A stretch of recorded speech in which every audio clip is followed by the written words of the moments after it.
Hello everyone, my name is Phawx. In this video, we're going to talk about the possibilities of Sony making a PlayStation 5 portable. Before we get too far into this video is being brought about because of a leak that has been talked about saying that PlayStation is reportedly looking to make a PlayStation 5 portable. I am not going to get into the details about that or talking about the potential specs that have been potentially leaked about it because, frankly, that's not really necessary. I've already done a video on this specifically with regard to Xbox doing it only because Xbox has already made the runway possible because they already have the Xbox Series S. The only real question you should be asking yourself is it even possible to play PlayStation 4 or PlayStation 5 games on a handheld? And the answer is yes. Now, there are caveats and considerations here, and I will bring up some stuff that I've already talked about in the past. Now, this is months ago that I've already talked about it being a possibility for Microsoft to do this on the Xbox side. Microsoft already has a bunch of stuff ready. They have smart delivery, they have the Series X platform and the Series S platform. With all of those pieces, they already have all of the runway and all the tech already created to have a place to play low-spec versions of Series games on a handheld. So all of that work is already done.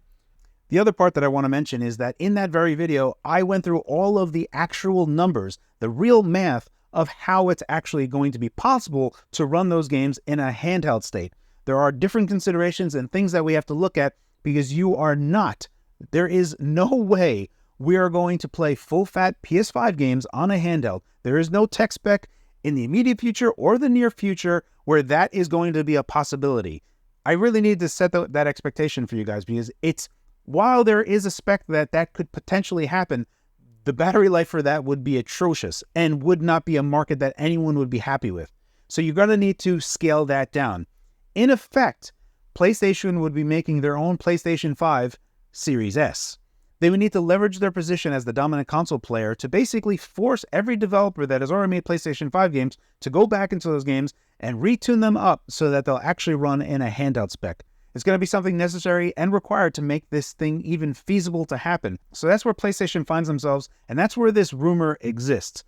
On the face of it, yes, it is totally possible, but it's going to require a lot of work across a lot of devs to make sure all of the games that have already come out for the PlayStation 5 have a profile that is going to tune things down that'll be playable on a handheld. So things that are going to be like a 720p display, potentially running 30 FPS quite often in a handheld state because we need to downclock our CPU frequencies just so that we're not spending a bunch of power on CPU. GPU can handle it. There's lots of different configurations that we can do that, and we just need to feed it.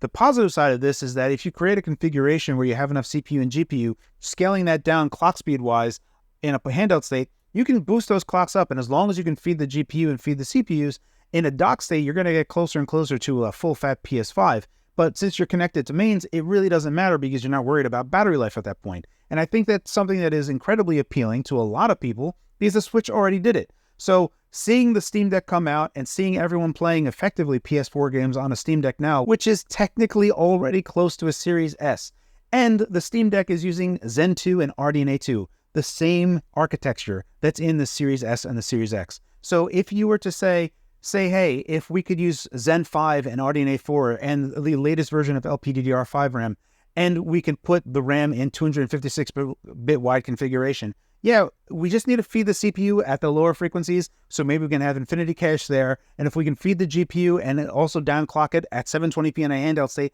yeah, you're actually going to be in a space where you're looking at TDP being around 15 to 18 watt, total system power-wise, potentially being around 25 to 30 watt. So effectively right where the Steam Deck is now, but playing games that are a little bit more well-engineered for that particular space. The problem that PlayStation finds themselves in is they're going to have to basically put this device out there and say, devs, you have to redo all the PS5 games that you made and make them work on this handheld. Just running at a lower resolution and expecting it just to work, I don't think is a winning strategy. Once again, thank you to my YouTube channel members as well as my Patreon members. I really appreciate your support. I hope this video was informative. As always, guys, thank you for your time, and thanks for watching.